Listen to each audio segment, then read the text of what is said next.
The Battle of Quebec in 1775 was a significant conflict during the American Revolutionary War involving American forces and British defenders in Quebec City.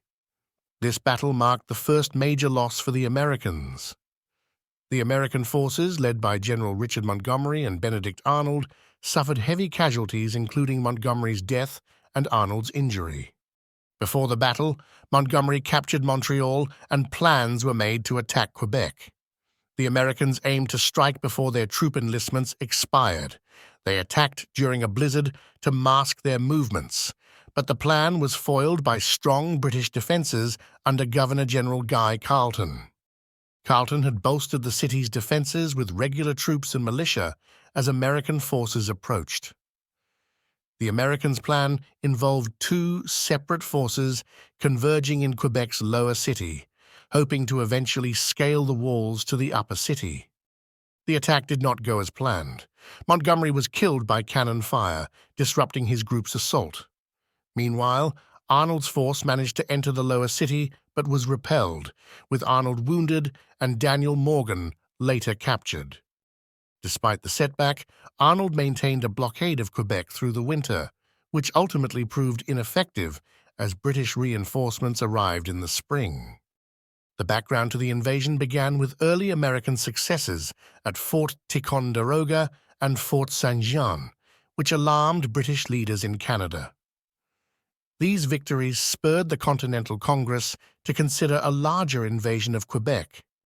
Governor Carleton began preparing Quebec's defences, raising local militia and managing limited British military resources.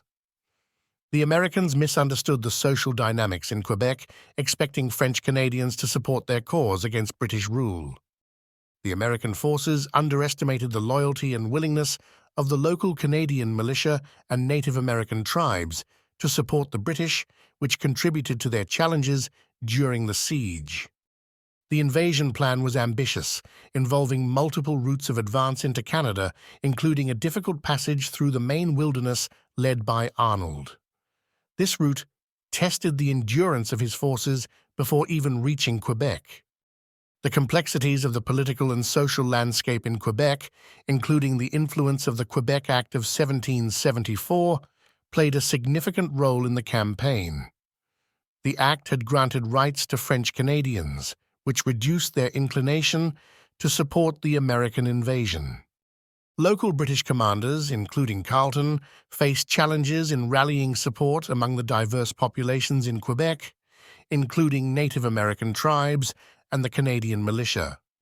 Despite these challenges, the British were able to maintain control over Quebec City with Carleton's leadership and the strategic use of limited military resources. The siege and subsequent failure at Quebec taught the American forces important lessons about logistical planning and the complexities of international alliances and local politics during warfare. The Battle of Quebec thus stands as a stark example of the challenges faced during the American Revolutionary War, highlighting the difficulties of conducting military operations in hostile territory with a politically complex population. Thanks for watching. Don't forget to give a like, share, and click subscribe to receive notification when we drop new content.